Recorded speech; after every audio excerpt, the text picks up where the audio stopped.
Con estos 5 ejemplos que he marcado, o con las comparaciones entre Rubén Darío y Espronceda con el Lucero de Eminescu, creo que sirven para demostrar lo que es el interés, la proximidad del propio Eminescu a España, la literatura, la cultura y sobre todo a ese intento de intentar, de querer encontrar algo que desde el propio Eminescu suene a español. Miradas a Rumanía, el podcast del Instituto Cultural Rumano de Madrid, un espacio de encuentro con creadores de diferentes disciplinas, un lugar de reflexión sobre temas de actualidad. Acompáñanos a descubrir a la Rumanía de hoy y la del pasado, a través de testimonios de gente conectada con la lengua y la cultura de nuestro país. Miradas a Rumanía, la voz de muchos proyectos para conocernos mejor. Era el año 2006 cuando yo publicaba un primer libro, mi primer libro en realidad, un ensayo, que tenía que ver con Unamuno, realmente no tenía que ver con Eminescu, pero hay una carta que ningún hispanista rumano ni ningún rumanista español puede pasar por alto. Es una carta que dirige el 4 de marzo de 1935 Unamuno a Iorgu Jordan, que es el director del Instituto de Filología de Iași, y le agradece una conferencia que Jordan ha pronunciado días antes sobre Unamuno y el espíritu español. Y es algo parecido, digámoslo así, a lo que estamos haciendo hoy o lo que estoy haciendo yo hoy aquí. Y es que en esa carta había un pasaje que decía Unamuno: me creo en la obligación de expresarle en nombre de mi España la gratitud de ésta por todo lo que usted ha estado haciendo para dar a conocer ahí su obra de cultura espiritual. Y luego añadía: ojalá que en justa correspondencia hubiese aquí en España conocedores directos de la historia, de la cultura, de la literatura rumanas, que nos la dieran a conocer sin tener que pasar por medianeros. Y es verdad que, como mencionaba la directora María Pop, hemos tenido que esperar mucho tiempo hasta que hubiese traducciones de Eminescu al español. De hecho, en esa misma carta continúa hablando Unamuno. Dice: pensé aprender a leer en rumano, sobre todo para conocer la obra del gran poeta Eminescu, pero en cuanto al rumano, aunque se da en decir que es latino, hace años que me convencí de que no nos es tan accesible a los más latinos. En efecto, las traducciones han sido o fueron desde la de María Teresa León y Alberti, pasando por la de Ormar Lara, la de Valerio Georgiade, la de Yurka y Mejías, ¿no? Todas las traducciones, digámoslo así, del corpus, ¿no? De antologías de mayor número de poemas que tenemos, y empezaron realmente en 1958. Desde el 35 hasta el 58, que lo pedía Unamuno, pasó bastante tiempo, ¿no? Y las traducciones son como un puente, lo decía Mejías precisamente, que las traducciones actuaban como un puente hacia la poesía de Minescu, pero siempre es un puente imperfecto, claro, la traducción. Porque uno de los problemas que se encuentra en una traducción es, además de la lengua, sobre todo si se trata de poesía, lo que hemos estado escuchando en esta tarde aquí. Todo lo que es el ritmo, el sonido, la musicalidad, ¿no? El hacer sonar a un poeta de otra lengua en una lengua distinta a la suya, ¿no? Esa es una verdadera complicación. Omar Lara y Georgiadi lo intentaron con desaciertos notables, en muchas ocasiones lo dice la crítica, pero sí es verdad que intentaron eso de que Eminescu suene en español, ¿no? Porque si hay una característica también que se suele recalcar de Eminescu es precisamente esa, la sonoridad, la audición. Lo decía Georgiadi en la introducción. Decía: al sentir junto con Mihai que la poesía es auditiva, quizá por eso consideran a Homero ciego, he soñado con recordar en español las palabras que visten el inconfundible sentimiento eminestiano, para siempre grabado en la sojuzgadora dulzura de su verso. Si mis recuerdos no son exactos, perdóname, lector hispánico, pues tu soñado país está sin embargo tan lejos. Precisamente, pues es un propósito lejano y posible, difícil. Aún así lo intentó también Omar Lara, y grandes traductores también lo han intentado, mantener por lo menos ese ritmo. Mejías también lo decía, que aunque no fuera la rima, sí que intentaron mantener lo que era el ritmo de lo que era la poesía.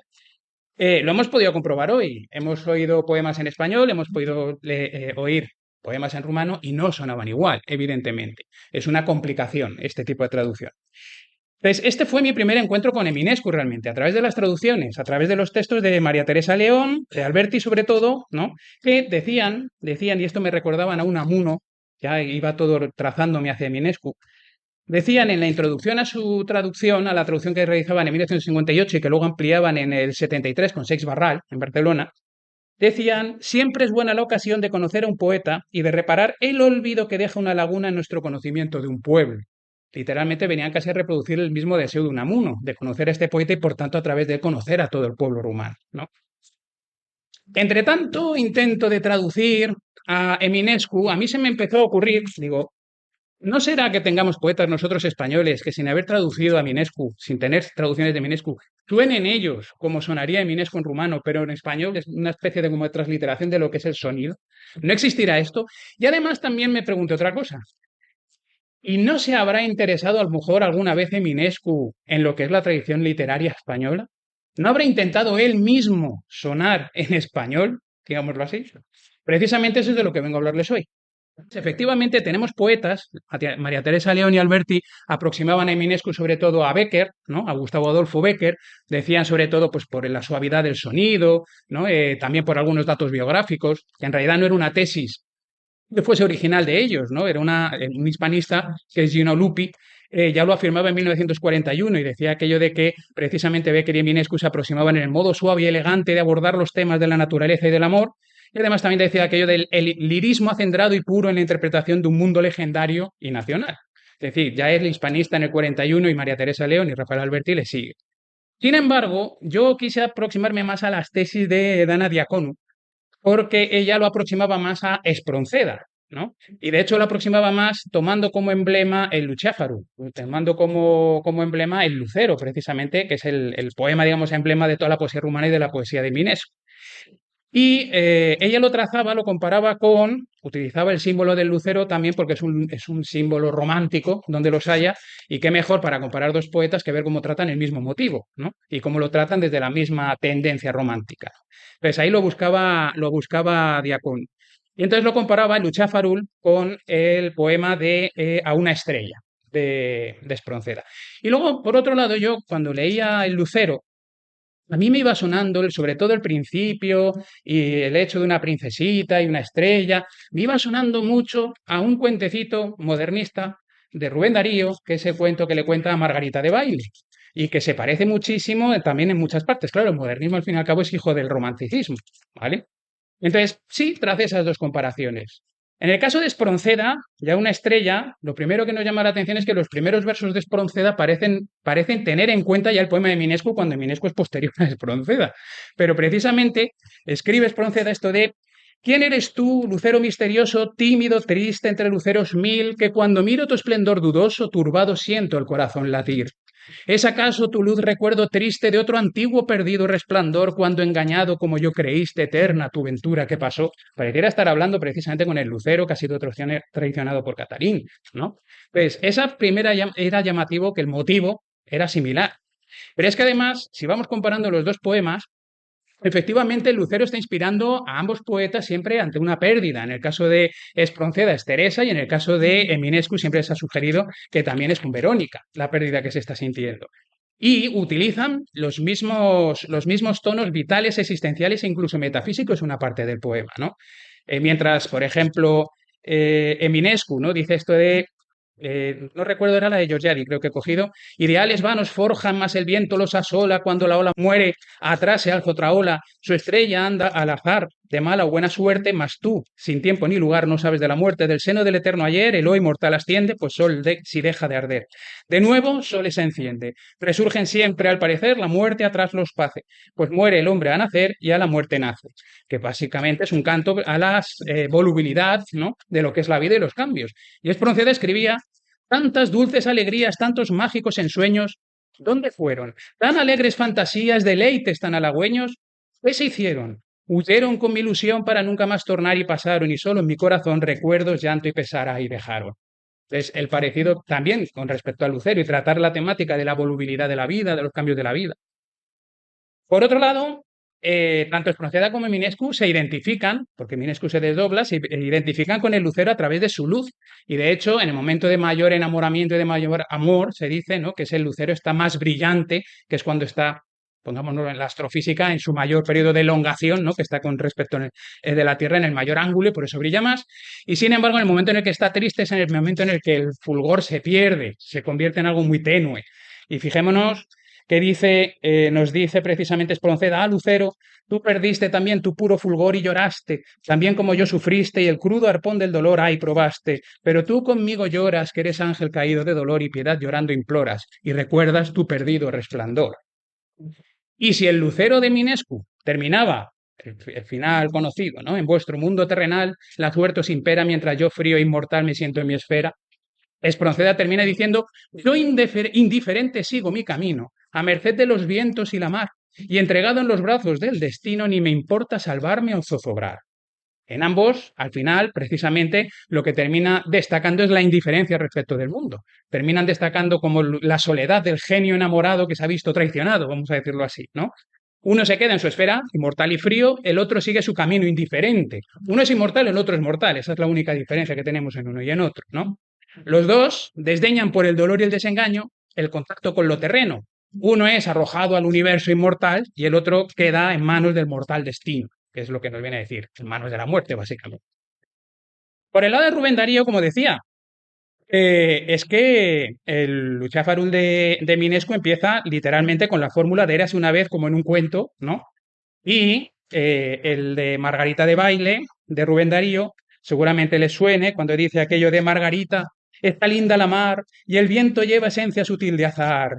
Yo siento en el alma una alondra cantar. Tu acento, Margarita, te voy a contar un cuento. ¿No? Empieza efectivamente diciendo que va a contar una historia, un cuento que encierra una princesa a la que no estaba en Espronceda, esa era la que faltaba con respecto a Espronceda, de manera que se complementan los dos, ¿no? Tenemos a la princesa, tenemos esa princesa que va a buscar una estrella en el cielo, que es el lucero, que le va a hacer, que le hace suspirar y que la quiere para lucir su prendedor, ¿no? Y entonces Rubén Darío versifica y dice: una tarde la princesa vio una estrella aparecer, la princesa era traviesa y la quiso ir a coger. La quería para hacerla decorar un prendedor con un verso y una perla y una pluma y una flor. Las princesas primorosas se parecen mucho a ti. Cortan lirios, cortan rosas, cortan astros. Son así. Pues se fue la niña bella bajo el cielo y sobre el mar a cortar la blanca estrella que la hacía suspirar.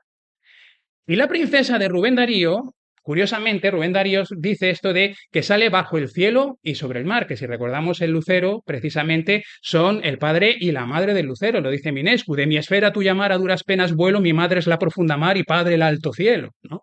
Entonces, también tenemos concomitancias ahí. E igual que en Eminescu, el lucero pertenece a un mundo divino e inmortal frente a lo que es lo terrenal, la princesa de Darío es reprendida por el rey precisamente por haber robado algo del mundo inmortal, ¿no? Y habla del Señor, lo aproxima más, digámoslo así, al cristianismo, ¿no? Y le regaña precisamente, no ya, por haber salido de noche sin permiso de papá, se lo dice literalmente con gracia, sino sobre todo por haber robado del cielo, del Señor, la estrella que es la más hermosa. Y le dice, y el rey clama: no te he dicho que el azul no hay que cortar. Qué locura, qué capricho, el señor se va a enojar. Y el papá dice enojado: un castigo has de tener, vuelve al cielo y lo robado vas ahora a devolver la separación. Hay que devolver la estrella, hay que devolver el lucero al cielo, no puedes estar con él, ¿no? Como vemos, Darío evidentemente tiene la influencia de románticos, tiene influencia de parnasianos y de simbolistas, y entonces es cierto que dentro del modernismo no le querían dar esos finales a los poemas que fueran tan sumamente trágicos. Bueno, luego Rubén Darío se puso un poquito oscuro con algunos poemas en la etapa final, pero sobre todo al comienzo era más juguetón y entonces quería darle un final feliz, vamos a decirlo así. Entonces tenemos una especie como de final feliz cuando el buen Jesús, nos dice Darío, baja de los cielos precisamente y le vuelve a entregar la estrella a la chica, a la princesa, ¿no? Precisamente para que atestigüe, ¿no? Que la estrella fue un regalo de Jesús para la chica y no fue la chica la que lo robó en realidad. Y entonces termina diciendo, y así dice: en mis campiñas esa rosa le ofrecí, son mis flores de las niñas que al soñar piensan en mí. Volvemos también a la temática del sueño. Dentro del lucero, todo se está produciendo también dentro de sueños, ¿no? La similitud que entre el lucero y Minescu en los sueños de Catalín, ¿no? Y el Jesús divino, que viene pensado en sueños por las niñas que quieren estrellas para sus prendedores y demás, ¿no? Es palpable. Eso sí, al final, en el final de los finales sí que se da una especie de como de separación y que parece que quien está contando el cuento realmente sea la estrella. Y nos dice Rubén Darío, repitiendo, ¿no? Como si fuera estribillo al comienzo: Margarita, está linda la mar y el viento lleva esencia sutil de azahar, tu aliento. Ya que lejos de mí vas a estar, guarda, niña, un gentil pensamiento, al que un día te quiso contar un cuento. Que es la separación, ¿no? De lo que es el lucero con ella, porque va a estar lejos. Pero Solamente podemos leer a poetas españoles que se puedan aproximar, ¿no?, a la poesía de Eminescu. Pues no, tenemos desde el propio Eminescu la intención de sonar en español. Él mismo lo intentó, él mismo lo buscó y él mismo se fijó en la tradición literaria española, que llegó a conocer bastante bien, sobre todo como buen romántico, lo que es el siglo de oro, lo que es el barroco, ¿no?, básicamente, pero también como buen romántico la época medieval, la época de los caballeros, pues por el estilo, ¿no? Entonces, por ejemplo, además de que Eminescu ya conociera la cultura española a través del barroco, por ejemplo, a través de Schopenhauer, que lo leyó bastante, leía en alemán, pudo conocer a Calderón de la Barca o a Gracián, ¿no?, los dos grandes autores, digamos, del siglo de oro y que siguen esa línea porque Schopenhauer los tenía también como en la mesilla de noche para leer, ¿no? Supuestamente leyó también el Quijote, no se sabe si realmente en francés, aunque había en 1840 hay una traducción, creo recordar, ¿vale?, del Quijote al rumano, pero creo que lo terminó leyendo en francés, creo que lo leyó. Pero básicamente, para ir un poquito más allá, tenemos 5 ejemplos, solo 5, para no cansar, ¿vale? Tenemos un primer ejemplo en un poema muy desconocido. Segletti dice que lo llegó a encontrar en una edición de 1963, pero que ninguna de las ediciones posteriores lo han contenido, que es el poema del romancero español, literalmente titulado Romancero español, por el propio Mijaíl Eminescu. Y tenemos en ese poema literalmente el intento de Eminescu por escribir un romance español para sonar como suenan en español los romances. Y esto lo tenemos demostrado primero por el hecho de que está empleando el romance no en el sentido lírico, sino en el sentido que lo entendían aquí en el castellano medieval, que era una composición para contar una historia, literalmente. Y lo que quiere es contar una historia. El romance se utilizaba fundamentalmente para contar elementos históricos, lo utilizan como periódico, vamos a decirlo así, ¿no? O también como propaganda, y sobre todo contando historias. Además lo desarrolla en diálogo, está dialogando con Diana, ¿no?, que es un personaje de una comedia, y entonces lo desarrolla en diálogo y los romances españoles también muchas veces se desarrollaban precisamente en diálogo entre los personajes. La historia tiene el hecho de un acontecimiento histórico, o sea, no solamente es un cuento, es un acontecimiento histórico que se inventa Eminescu y además normalmente los romances encerraban también cuestiones de encantamientos, magias, ¿no? Y de hecho aquí en el romancero español lo que hace Eminescu es meterse con Negrucci, precisamente porque ha plagiado una obra, una comedia de Moreto, El desdén con el desdén, que es del siglo XVII, pero lo que hace Minescu es darle la vuelta y decir que en realidad ha sido Moreto en el siglo XVII el que se le ha ocurrido plagiar a Negrucci en el siglo XIX, ¿no? Le da la vuelta y parece ahí el encantamiento, magia, oh Dios mío, ¿cómo ha sido esto posible, ¿no? Y lo introduce como un dato histórico, esto tiene que ser historia, esto lo tienen que saber ustedes. En realidad es una parodia, realmente, ¿no? Curioso, utiliza el metro octosilábico. El metro octosilábico, las 8 sílabas castellanas, vamos a decirlo así, del romance castellano, aunque eso sí, no utiliza rima. Segletti defiende que porque nuestro romance castellano lleva la rima asonante y ella defiende, esto ya lo desconozco yo un poco más, que en rumano no hay una rima asonante y que ante utilizar una consonante que pueda desvirtuar todo lo que es la parodia, prefirió dejar los versos blancos, prefirió dejarlos sin rima. Es decir, que es una decisión a propósito, no es que no supiera, y de hecho está más que demostrado, lo hemos estado viendo toda la tarde, que sabía perfectamente rimar, ¿no? Entonces lo deja así, lo deja en sueltos, pero efectivamente los versos en rumano son octosilábicos, curiosamente. Y luego es importante que lo de la rima tampoco tiene tanta importancia por el hecho de que era Eisenberg, Daniel Eisenberg en el 91, defendía que la estructura, una tesis polémica, pero que sí que estaba bien fundamentada, que es que los romances españoles en realidad al comienzo, a partir de Cervantes, de hecho lo dice, no estaban pensados para ser en versos realmente, eran simplemente para contar historias y no tenían por qué tener rima, ni estaban pensados para métrica, ni cosa por el estilo, y de hecho es del siglo XIX la idea de estabilizar lo que sea el romance español precisamente con el octosílabo y demás, con lo cual Eminescu, como buen hijo de su tiempo, lo que hace es un romance español como lo entienden en el siglo XIX, no como lo entendían antes. Es decir, que cuando uno lee esto, está leyendo un romance en rumano, pero un romance español. Y esto básicamente es estar escuchando a Eminescu sonar en español desde su propia mano. Pero hay más ejemplos. Tenemos el ejemplo tomando motivos españoles, por ejemplo, del poema Diamantul Nordului, el diamante del norte, que Ion Grulla decía que el título original, y es sorprendente, el título original de ese poema era Visionea Louis Don Quijote, que es decir, una visión de Don Quijote. Ese era el título original y el caballero que aparece en el poema efectivamente comparte desde el criterio romántico, comparte los rasgos de lo que sería una visión romántica del Quijote, ¿no?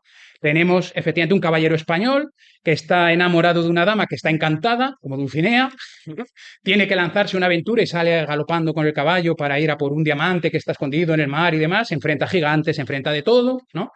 Él va hacia allá y luego, entre medias del viaje, se encuentra con una especie de mujer, podríamos decir una altisidora, ¿no? A la quijotesca, que, digámoslo así, le desvía del amor a su primera dama, pero al final no, al final termina volviendo con el diamante, pero al final se ve traicionado, como siempre. Espíritu romántico que le vamos a hacer, se ve traicionado, al final la dama no existe, al final hay una risa de fondo que parece que es la propia dama, que es como un fantasma, ¿no? Que se está riendo de él, cosas por el estilo. Pero es una historia que realmente está confundiendo la realidad y el sueño, como hacía Don Quijote, y está utilizando toda la imagen del Quijote para construir lo que es el poema. Pues ahí tenemos a Eminescu demostrando que tiene conocimiento del Quijote. Otro poema se titula literalmente Doña Sol, literalmente con la ñ incluida. Por eso ya sabemos que no es rumano el título, ¿no? Porque no lo está poniendo y de hecho en muchas ediciones ponen Dona porque no tienen la ñ realmente, ¿no? Pero se titula Doña Sol. Y esto es curioso porque ¿de dónde saca este nombre Eminescu, no? Puede sacarlo, aparece en Lope de Vega en dos comedias, y Lope de Vega es del Siglo de Oro, lo que pasa es que no me consta que leyera Lope de Vega, ¿vale? Pero sí que es verdad que era un gran lector de Víctor Hugo. Y por ahí leí la teoría de que efectivamente podía ser a partir, por ejemplo, de lo que es la obra de teatro Hernani de Víctor Hugo, donde efectivamente hay una Doña Sol, ¿no?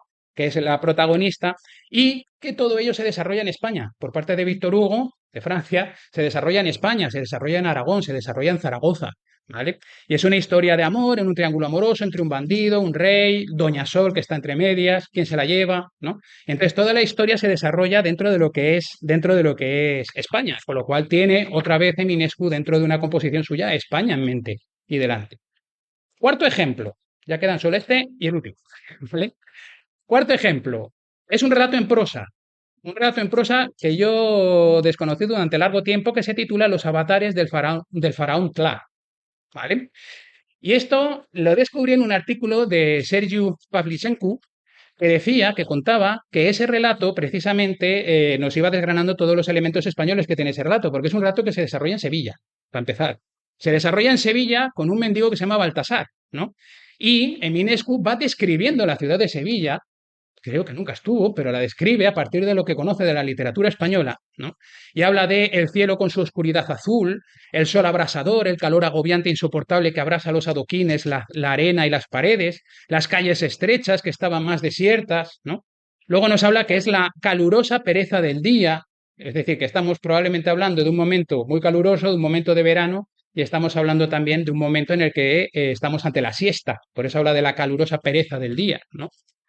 También nos dice que habla de un viejo palacio construido en un bello estilo morisco. También nos habla de que va a Madrid y hay un palacio más bello en Madrid, que lo tuvo el Marqués de Bilbao, ¿no? Y de hecho, muchos de los nombres, claro, como se desarrolla en español, va utilizando nombres en español y va inventando nombres, habla de Baltasar, de Baromeo, del Marqués de Bilbao, del Marqués Álvarez, Almanzor, esto probablemente lo saca del medievo, de Doña Ana, todas las mujeres les pone Doña, ¿no? Entonces, realmente este texto, una demostración más del conocimiento que tiene, de lo que a partir de la literatura española, incluso de lo que sería la geografía o de la descripción de los lugares, ¿no? Con este caso como Sevilla. Palisencu, de hecho, en el artículo que yo leía, confirmaba algo que estoy intentando defender yo aquí. Decía aquello de: hoy podemos decir que Eminescu, a través de su obra, también contribuyó a la difusión del espíritu nacional en el espacio cultural ibérico y latinoamericano. Es decir, en este intento de insertarse él mismo utilizando los motivos nuestros. Y el último ejemplo, que es el que más me gusta, es el del poema Glosa, que ocurre en las dos variantes que existen, ¿no? Es un poema que ocurre como en el romancero. Eminescu está tomando de nuevo una forma estrófica española, que es la glosa, que se desarrolla en los siglos XIV-XV. Todavía no está ni contaminada de los aires italianizantes y demás. Es una composición típicamente castellana y, una vez más, como antes hacía en el romancero, vuelve a titularlo con el nombre de la composición para que se sepa que está haciendo una glosa, como si fuese una especie de ejercicio poético realmente, ¿no? En las glosas, lo sabrán, ¿no? Pues es simplemente unos primeros versos que se van a comentar a lo largo de siguientes estrofas, ¿no? Y siempre, normalmente, cada uno de los versos de la primera estrofa van a constituir el último verso de cada una de las estrofas en el comentario, ¿no? Eminescu va a hacer algunos cambios, realmente. Porque, por ejemplo, en lugar de hacerlo con redondillas, que era lo habitual, hacerlo con verso octosilábico y redondillas, él va a proponer cuartetas, va a utilizar cuartetas, es decir, va a utilizar la rima cruzada, A, B, A, B. ¿Sí? Y luego además, en lugar de hacerlo con una estrofa de 4 versos al comienzo, lo va a hacer con 8, que también se hacía, pero era más raro, realmente está cogiendo una forma bastante extraña. Y entonces propone los primeros versos con 8 versos y luego, en lugar de desarrollar el tema en décimas, como se hacía en la literatura española, lo va a desarrollar en estrofas de ocho versos. No son octavas realmente, pero bueno, ¿vale? Entonces va a hacer cambios. Y otro cambio que va a hacer también es el hecho de repetir invertida lo que es el poema inicial que va a ser comentado, se repite invertido al final, cosa que era raro aquí. Aquí normalmente se terminaba con el último verso, que era el último de la estrofa que se estaba comentando.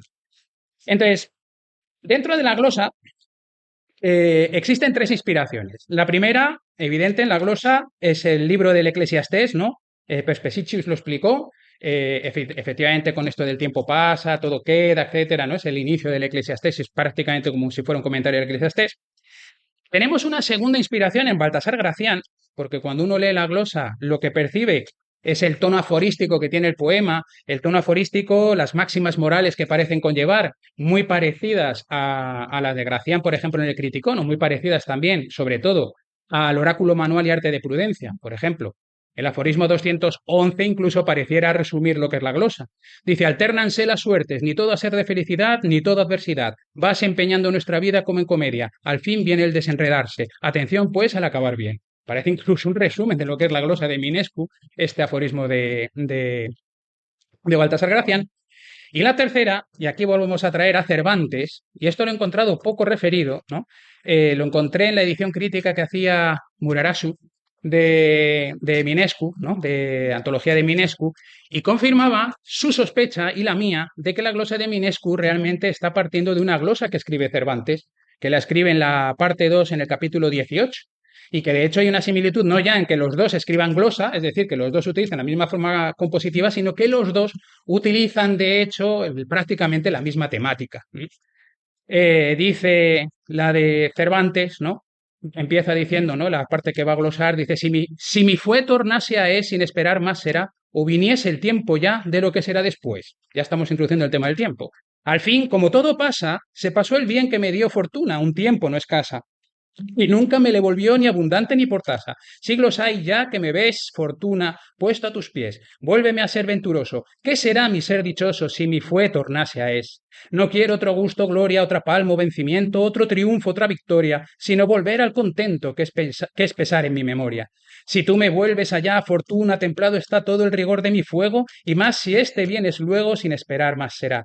Cosas imposibles pido, pues volver al tiempo a ser, después que una vez ha sido, que no hay en la tierra poder que a tanto se haya extendido. Corre el tiempo, vuela y va ligero y no volverá y erraría el que pidiese, o que el tiempo ya se fuese, o volviese el tiempo ya. Vivo en perpleja vida ya esperando ya temiendo, es muerte muy conocida y es mucho mejor muriendo buscar al dolor salida. A mí fuera interés acabar, mas no lo es, pues con discurso mejor me da la vida el temor de lo que será después. El tema del paso del tiempo, el tema también precisamente de los avatares de la vida, en la glosa decía Minescu, tiempo pasa, tiempo torna, todo es viejo, nuevo es todo, bien y mal a nuestro modo tú calcula y reflexiona, nada esperes, nada temas, olas cuales olas perecen, si te tientan, si te ofrecen, gélido a todo quedas. No la voy a leer porque es bastante más larga, tampoco quiero cansar, pero ya cogiendo los versos que va a glosar estamos viendo que el tema prácticamente es el mismo, ¿no? Entonces, pareciera que está incluso queriendo imitar una glosa cervantina en este caso. Pues creo que con estos 5 ejemplos que he marcado, o con las comparaciones entre Rubén Darío y Espronceda con el Lucero de Minescu, creo que sirven para demostrar lo que es el interés, la proximidad del propio Minescu a España, la literatura, la cultura y sobre todo a ese intento de intentar, de querer encontrar algo que desde el propio Minescu suene a español. Y por eso esta pequeña charla, conferencia, se titulaba Eminescu también está en España. Miradas a Rumanía, la voz de muchos proyectos para conocernos mejor.